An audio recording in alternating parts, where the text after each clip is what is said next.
Dostlar, biz bugün 19-cu fəsildən oxuyacaq Vəhiy kitabını. Gəlin bir yerdə oxuyaq. Birinci ayədən bir neçə ayələri oxuyaq. Bundan sonra göydə böyük bir kütlənin səsinə bənzər uca bir səs eşitdim. Onlar deyirdi, Halleluya, xilas, izzət və qüdrət Allahımıza məxsusdur. Çünki onun hökmləri həqiqi və ədalətlidir. O, əxlaqsızlığı ilə yeryüzünü azdıran böyük fahişəni mühakimə etdi. Öz qullarının qanının qisasını ondan aldı. Onlar dedi, Halleluya, fahişədən çıxan tüstü əbədi olaraq yüksəlir. Onda 24 ağsaqqal və 4 canlı məxluq yerə qapanaraq taxta oturan Allaha səcdə edib dedi, amin, halleluya. Taxtdan da belə bir səs gəldi. Ey onun bütün qulları, böyükdən kiçiyə qədər, ondan qorxanlar, Allahımızı mədh edin. Mən böyük bir kütlənin gür sularının və güclü göy gürültüsünün səsinə bənzər bir səs də eşitdim. Bu səs deyirdi, halleluya, çünki küllü ixtiyar Rəbb Allahımız padişahlıq taxtına çıxdı. Gəlin sevinib şad olaq, onu izzətləndirək, çünki quzunun toyu başlayır. Gəlini özünü hazırlayıb, geyinmək üçün ona təmiz, parlaq və incə katan verildi. Deməli, incə katan müqəddəslərin salih əməllərinin rəmzidir. Onda mələk mənə dedi, yaz, quzunun toy ziyafətinə dəvət olunanlar nə bəxtiyardır. Yenə də mənə dedi, bunlar Allahın həqiqi sözləridir. Mən ona səcdə etmək üçün ayaqlarını düşdüm, amma o mənə dedi, yox, olmaz. Mən də səninlə və İsa barədə şəhadət edən qardaşlarımla birgə Allahın quluyam. Allaha səcdə et. Çünki İsa'nın şəhadəti peyğəmbərlərə ilham verir. Əzizlərim, deməli, keçən səfər biz yadınızdadırsa bu əxlaqsız qadın haqqında danışdıq. Bu da rəmzi şəklindədir. Həmən o qadın vəhşi heyvanın belində, yəni üstündə otururdu, yadınızdadır. Vəhşi heyvan, bir də soruşub bilmək istəyirəm, necə yadınızda qalıbdır. Vəhşi heyvan kimdir? İblisdir. 7 başlı, sonra deyir ki, 7 təpənin üstündə oturub, həmən o qadın. Qadın kimdir? İblisin daşıdığı. Məcazi mənada. Bəli. Biz dedik ki, bu məcazi mənada, yəni bu rəmzi şəklində birincisi, əgər bu iblisin belində oturubsa, deməli, iblis özü bunu yaradıb. Bu, yadınızdadırsa, bu haqda danışdıq ki, bu qadın birincisi 17-ci fəsildə deyilən dinli bir sistemdir. Bu dinli sistemi, ya başqa sözlə, bu dini həmən bu vəhşi heyvan yaradıb. Və insanları iblis bax bu din vasitəsilə yoldan çıxartdı. Yəni rəvallahdan uzaq edib. İnsanlar milyonlarla, milyardlarla həmən o qadından elə bil yapışıb və o dinə bağlı oldu. Sonra həm deyilir ki, o din sistem, elə bir din sistemin öz mərkəzi də var. Yəni ki, onun məkanı var, yadınızdadırsa, dedik bir şəhərdir. Yəni, insanlar ziyarətə gedib, orada səcdə edirlər. Həm padişahlar, həm varlılar, bu 18-ci fəsildə biz Vəhiy kitabında oxuyuruq, həm kasıblar, nəinki orada ziyarət edirlər, yəni orada öz tanrısına xidmət edib səcdə qılırlar. Onlar həm də orada ticarətə gəlirlər. Orada qızıl, gümüş, fil sümüyü, kətan paltar, və sairən alıb, alış-verişdir də əməli başlı alıb öz ölkələrinə aparırlar. Yəni bütün millətlər, tayfalar, xalqlar o şəhərə yığışarkən həm orada ziyarət edirlər, həm də ki, orada ticarətləri vardır. Və bu qadın 7 təpənin üstündə oturub yazılıbdır ki, 7 təpə ətrafındadır elə bil. Yadınızdadırsa, mən keçən səfər hansı şəhərdən söhbət gedirdi, mən bu haqda danışdım və dedim, bu 7 təpənin adı da var. Yadınızdadır, bunu açdım. Hansı şəhərə bu oxşayır, dostlar?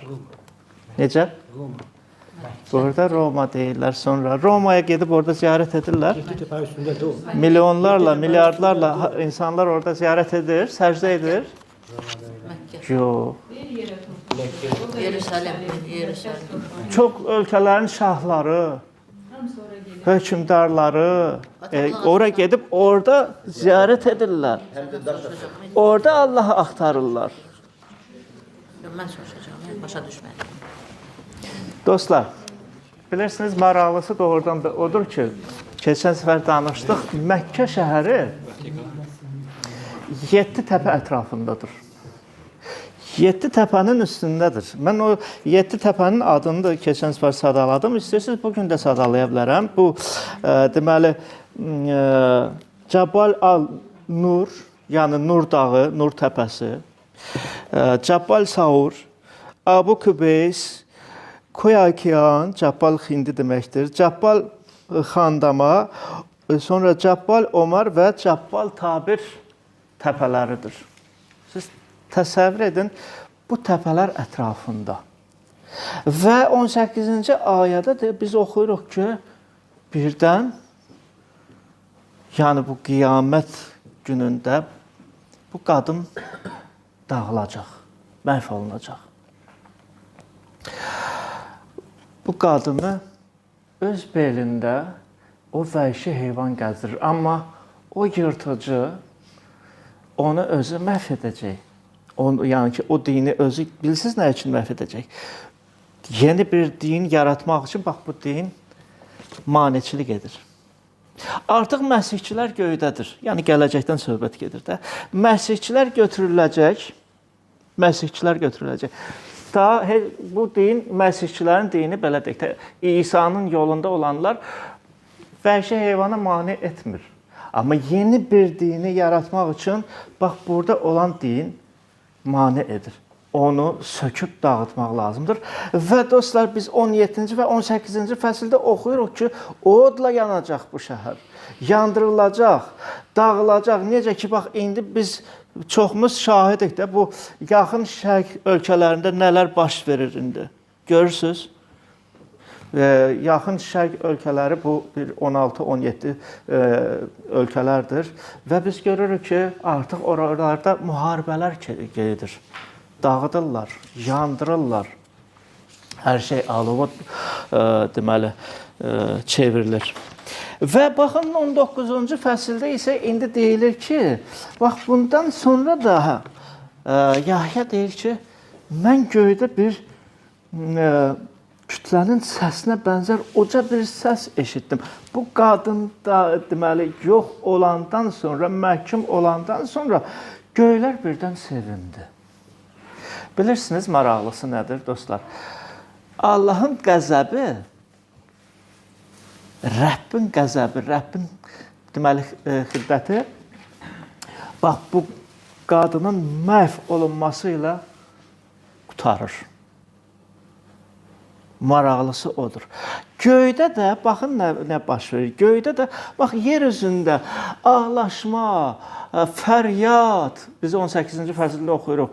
İnsanlar özünə yer tapa bilmirlər, çünki görürlər ki, artıq bu şəhərdə, bu qadın dağılıb, ləğv olunub, cəmaat bir hayküy salır.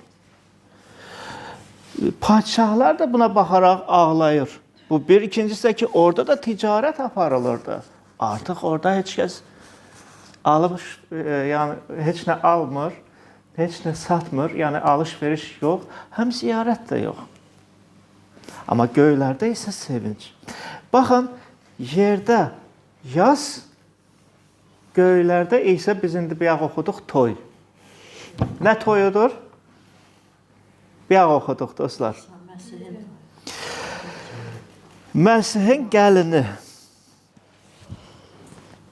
Biz bunu oxuyuruq dostlar. 5-ci ayədən oxuyaq. Baxın necə yazılıb. Taxtdan da belə bir səs gəldi. Ey onun bütün qulları, böyükdən kiçiyə qədər, ondan qorxanlar, Allahınızı mədh edin. Və sonra da 7-ci ayədə deyilir ki, gəlin sevinib şad olaq, onu izzətləndirək. Yəni Rəbbimizi izzətləndirək. Çünki quzu kimdir? Məsihdir. Niyə burada quzu adlanır? Dostlar, İsa Məsih nə üçün quzu qurban adlanır? getdiyinə görə. Çünki kəlamda yazılıb ki, Allahın quzusu budur. Günahlarımızı əfv edən, yəni ki, bizim günahlarımızı təmizləyib, bizi günahlı həyatdan azad edib. Baxın, insanlar doğrudan da günahlı həyatda yaşayaraq, günahlı həyatda gəzərək özlərinə yer tapa bilmir. Amma bu quzu deyir, belə bir söz deyir. Baxın necə yazılıb. Yazılıb ki, ey bütün yorğunlar, bunu quzu deyir. Məsih deyir. Yükü ağır olan, yüklü. Sən mənim yanıma gəl. Sakitliyi məndə tapacaqsan. Ürəyində rahatlıq tapacaqsan. Sən deyir, yanıma gəl. Sənə mən lazımam. Bu dünya deyil. Bu dünya, görün nələr dünyada baş verir. Yanıb və necə ki, Yahyanın məktubunda biz oxuyuruq, keçib gedir. Amma Allahın iradəsini yerinə yetirən isə əbədi vardır. Və biz burada oxuyuruq ki, 7-ci ayədə deyilir ki, gəlin deyir, sevinək, onu izzətləndirək. Çünki quzunun toyu başlayır. Gəlini özünü hazırlayıb. Gəlin də kimdir? Bacı qardaşlardır. Bax, bu imanlı bacı qardaşlardır. Cəmiyyətdir. Dostlar, bacı qardaşlar, həqiqi bacı qardaşlar, Rəbdə olan bacı qardaşlar. Onlar göyə götürüləcək. Onlara yeni bədən veriləcək. Onlar izzətli bədən alacaq. Məsihə bənzər olacaq. Və yazılıb ki, onlara ağ paltar veriləcək. Ağ paltarın rəmzisi də bu salihlik paltar, salihlik deməkdir. Yəni, onlar müqəddəs və salih olan, bax, göylərdə olacaq və gəlin yazılıb ki, gəlin orada özünü hazırlayır. Yer üzündə, yenə təkrar edirəm, yaz. Yer üzündə, dostlar, cəmaat ağlayır. Çünki o artıq din sistemi ləğv olunub. Amma göydə isə məsihçilər sevinir. Göydə toy, yer üzündə isə yazılıb ki, yazdır. Deməli, bax, həmən o saat cəmiyyət, bilirsiniz necə, əbədi olaraq Rəbbə bənzər olacaq. Onunla birləşir. Biz Yahyanın məktubunda 3-cü fəsildə oxuyuruq ki, övladlarım, biz hələ bilmirik necə olacaq və nə vaxt olacaq. Amma onu bilirik ki, o zahir olanda, yəni zühr edəndə, biz ona bənzər olacaq. Onun kimi olacaq. Amma indi necə, nə vaxt biz onu bilmirik. Hansı gün, hansı saat biz onu gözləyirik. Və yazılıbdır ki, bax, bu baş verən, dünyada baş verən bu hadisələri görəndə, bu əlamətləri görəndə bilin ki, gəlişi çox yaxındır. Gəlişi çox yaxındır. Bəy özü gözləyir, gəlini görəsən nə vaxt görəcəm? Gəlini görəsən öz evimə nə vaxt aparacağam? Yahyanın müjdəsində də biz oxuyuruq ki, atacan deyir. İsa deyir, atacan, istəyirəm ki, mən harda, onlar da yanımda əbədi olsunlar. Ardını oxuyaq, dostlar. Gəlin 11-ci ayədən oxuyaq. 11-dən axıra qədər, Əli qardaş, buyur oxu. Mən gördüm ki, göy yarılıb və orada bir ağac var. Onun belində oturan süvari sadiq və haqq adlanır və ədalətlə hökm çıxararaq döyüşür. Onun gözləri odlu alova bənzəyir. Başında çoxlu sayda kiçik tac var və üzərində özündən başqa heç kəsin bilmədiyi bir ad yazılıb. O qana batmış bir paltar geyinib və onun adı Allahın kəlamıdır.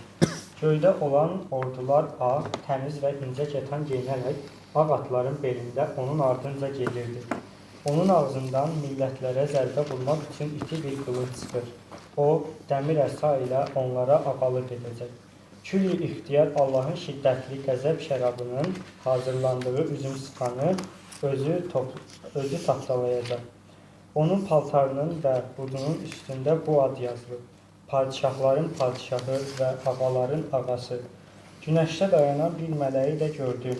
O uca səslə nida edib, göyün ortasında uçan bütün quşlara dedi: Allahın böyük ziyafətinə gəlin.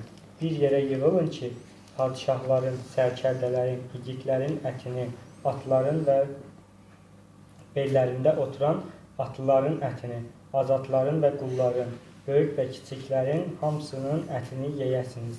Mən gördüm ki, vəhşi heyvan yer üzünün padişahları və onların orduları atın belində oturan süvari ilə və onun qoşunu ilə döyüşməyə toplaşıb. Vəhşi heyvan yaxalandı. Onun önündə əlamətlər göstərmiş, bunlarla onun damğasını qəbul edib, surətinə səcdə edənləri aldatmış, yalançı peyğəmbər də yaxalandı. Hər ikisi diri-diri kükürtlə yanan od gölünə atıldı. Başqaları isə atın belində oturan süvarinin ağzından çıxan qılıncla həlak oldu. Bütün quşlar da bunların ətini yeyib doydu. Bura qədər çox sağ olun. Dostlar, burada isə bax bu parçada artıq İsa Məsihin gəlişindən, yəni söhbət gedir. Yəni baxın dostlar, quzunun toyu olan kimi göydə. Bax bu sevinç yaranan kimi o saat və yer üzündə, yəni ki, o qadın, o əxlaqsız olan qadın məhv olunan kimi kəlamda deyilir ki, İsa Məsih artıq bundan sonra da yer üzünə gəlir. Yəni, bax, burada onun gəlişindən söhbət gedir. Baxın, necə yazılıb, necə gəlir. Birincisi tək gəlməyəcək, müqəddəslərlə gələcək. Bunu biz Zəkariya kitabında da oxumuşuq. Sonra mələklərlə bir yerdə gələcək, yazılıb. Sonra baxın, yazılıb ki, bax, bu həmən bu süvari, yəni İsa Məsih özü atın üstündə gələrək göylərdən elə bilir. Bax, bu yenə də bu rəmzi şəklində. Bilirsiniz, ağ atın üstündə başqa sözlə, yəni qələbə çalan padşahların padşahıdır. O yer üzünə gəlməlidir. Amma bir şey var. Onun paltarı yerə gələn kimi yazılıb ki, qana, yəni qırmızı rəngə boyanacaq. Niyə? Çərlər. Yadınızdadır, Yeşaya Peyğəmbərin biz kitabında da keçən səfər oxumuşuq. Bu Yeşaya Peyğəmbərin kitabında da deyilir ki, mən özüm qəzəblə, bax, mənə qarşı gələnləri tapdaladım. Ona qarşı gələnlər kim idi? Vəhşi heyvan 1, yalancı peyğəmbər 2 və ümumiyyətlə iblis, yəni bütün dünyanın hökmdarlarını yığaraq Rəbbə qarşı çıxırlar. Müqəddəslərə qarşı çıxırlar. Və necə ki, biz keçən səfərdə bu haqda oxuduq, yəni onlar Harmagedon vadisində yığılışaraq Rəblə qarşı, Rəblə döyüşmək istəyəcəklər. Bu böyük bir döyüş olacaq. Amma bütün dünyanı qaranlıq bürüyəcək və Zəkariyanın deməli 14-cü fəslində deyilir ki,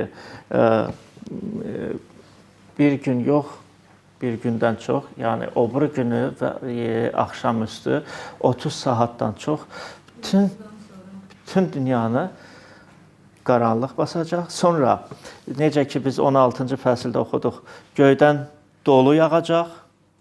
Dolunun çəkisi nə olacaq? 35 kilo. Ay, sağ olun, çox gözəl, yaxşı qulaq asmışsınız. Siz təsəvvür edin nə deməkdir bu? Sonra da ağzından iti qılınc çıxacaq. Başqa sözlə, Rəbbin sözü bu iti qılınc kimidir.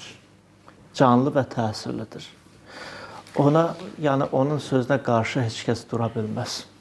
Yazılıb ki, bax bu vəhşi heyvanla yalancı peyğəmbər də yaxalandı. Hər ikisi diri-diri kükürdlə yanan od gölünə də atıldı. Və maraqlısı bilirsiniz nədir? Maraqlısı odur ki, elə bir döyüş olacaq ki, elə bir qırğın olacaq ki, bax o Rəbbə qarşı millətlər, xalqlar ki çıxacağa. Sən ki bizim şəhərimizi dağıtdın. Sən ki o qadını ləğv etdin. Sən ki bizə qarşı, bizim belə deyək də tanrımıza qarşı, bizim padşahımıza qarşı, yəni bu Məsihin əleyhdarı olacaqdır, Ruscan antikrist deyilir. Sən ki ona qarşı durursan, onun padşahlığına qarşı durursan və onlar döyüşə çıxacaq. Necə ki göylərdə döyüş oldu, 12-ci fəsildə oxuyuruq, eləcə də yerdə də döyüş olacaq. İblis bütün insanları İsa'ya qarşı çıxardacaq ki, onunla döyüşsünlər. Amma Rəbb qəzəblə yazılıb ki, qəzəblə onları tapdalayacaq. Yenə məcazi mənadadır. Öldürüləcək. Bütün bax ona qarşı duranlar öldürüləcək. Baxın dostlar, mən Yezekiya kitabını açıram. Yezekiya kitabında necə yazılır sonra? Biz Vəhiy kitabında oxuduq ki, Rəbb əmr edəcək ki, bütün quşlar gəlib neynəsin? Hələ bir yağ oxudun. O ölənlərin ətini yesin. Niyə? Yeryüzü bax bu meyitlərdən təmizlənməlidir. Təmizlənməlidir. Çünki 1600 stadi, yəni 300 kilometrə qədər qan axılacaq. O qədər meyit olacaq. Siz təsəvvür edin, o qədər meyit olacaq. Biz bunu 16-cı fəsildə oxuyuruq. Və Yezekel Peyğəmbərin kitabında baxın necə yazılıb. 39-cu fəsildən mən oxuyuram, 12-ci ayədə. Yazılıb ki, ölkəni təmizləmək üçün İsrail nəsli 7 ay onların bastırmaqla məşğul olacaq. 7 ay. 1 ay yox, 2 ay yox, 1 həftə yox, 2 həftə yox, 7 ay dostlar. Onları bütün ölkə xalqı bastıracaq. Mənim izzətləndiyim gün onlar üçün əlamətlər olacaq. Xudavənd Rəbb belə bəyan edir. Ölkəni təmizləmək üçün adamlara iş tapşırılacaq. Bəziləri ölkəni dayanmadan dolaşacaq. Bəziləri isə yerdə qalan cəsədləri bastıracaq. 7 aydan sonra axtarışlara başlayacaqlar yenə. Bu adamlar ölkənin, yəni İsrail xalqının nəslindən ölkənin hər yerini dolaşacaq. İnsan sümüyü görəndə, deməli, qəbir qazanlar onu Hamonqot dərəsində bastırana qədər yanına bir nişan qoyacaq. Yəni, bax, burada bir sümük tapıldı. Onu da bastırmaq lazımdır. Bu, yəni ki, hamısı ölənlərin sümükləri olacaq. Kim ki, Rəbbə qarşı çıxıb. Bundan əlavə, dostlar, baxın nə yazılıb. Siz təsəvvür edin, baxın, harada döyüş gedir, silahlar, minalar bastırılır, elə deyilmi? Müharibə qutarandan sonra, elə bil ki, bax, sülhə doğru, yəni artıq çalışırlar, barışırlar ölkələr və o ölkədə ki, harada ki, müharibə gedir, o ölkə silahlardan təmizlənməlidir, ya yox? Silahlanıqçı. Partlayıcıdan, belə deyək də, bunlar da hamısı şeydir, təhlükəli bir şeydir. Minalardan, bax, bugünə qədər bizim ölkəmizdə də minalardan, yəni ölkəmiz, torpaqlarımız təmizlənir. Baxın, orada da o vaxtı belə bir döyüş olacaq ki, bax, bu silahlar, bu partlayıcılar, bu nə varsa təmizlənməlidir. Sizcə neçə vaxt aparacaq? 7 il. 7 il elə yazılıb, dostlar. Elə yazılıb, baxın necə yazılıb. Yazılıb ki, orada Hamon adlı bir şəhər olacaq, beləcə ölkəni təmizləyəcəklər. Sən, ey bəşər oğlu, Xudavənd Rəbb belə deyir. Hər cür quşa, hər cür vəhşi heyvana söylə ki, toplaşıb gəlsinlər. Necə ki, Həvari Vəhiy kitabında bayaq oxuduq biz. Nə etsinlər onlar? Sizin üçün kəsəcəyim qurbanın İsrail dağları üzərindəki böyük qurbanın yanına hər tərəfdən yığılın. Orada ət yeyib qan içəcəksiniz. Sonra yazılıb ki, Başanın bəslənmiş heyvanlarının, qoçların, quzuların, təkələrin və buğaların ətini yeyib, yəni bu məcazi mənada yenə də deyilir, qanını içdiyiniz kimi igidlərin ətini yeyəcək, dünya rəhbərlərinin qanını içəcəksiniz. Yenə də təkrar edirəm, dünya rəhbərlərinin görün dostlar, bu hökmdarlar, rəhbərlər, bax bu quşlar göndəriləcək də, yəni ki, onun qanını içəcəksiniz. Sonra sizin üçün kəsdiyin qurbandan deməli doyunca yağ yeyəcək, sərxoş olunca qan içəcəksiniz. Süfrəmdə atlardan, süvərlərdən, igidlərdən və hər cür əskərlərdən bol-bol yeyib doyacaqsınız. Xudavənd Rəbb belə bəyan edir. Və dostlar, burada da deməli 9-cu fəsildə deyilir ki, bax bu silahlardan, qılınclardan dünya 7 il təmizlənməlidir. Niyə? Çünki Rəbbin padşahlığı yer üzündə başlanır. Bu 1000 illik padşahlıqdan söhbət gedir. 1000 il padşahlıq olmalıdır, amma əvvəl gərək yer təmizlənməlidir. Yer təqdis olunmalıdır. Sonra Matanın 25-ci fəslində biz oxuyuruq ki, Rəbbin gəlişi necə olacaq? Rəbb deməli gələndə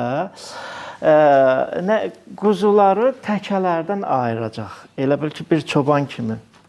Və mühakimə edəcək. Quzuları sağ tərəfində, təkələr isə sol tərəfdə. Yəni, bilirsiniz, ona xidmət edənlər onunla padşahlıq edəcək, amma ona qarşı duranlar kim ələsaq qalacaq? Onlar hamısı mühakimə olunacaq.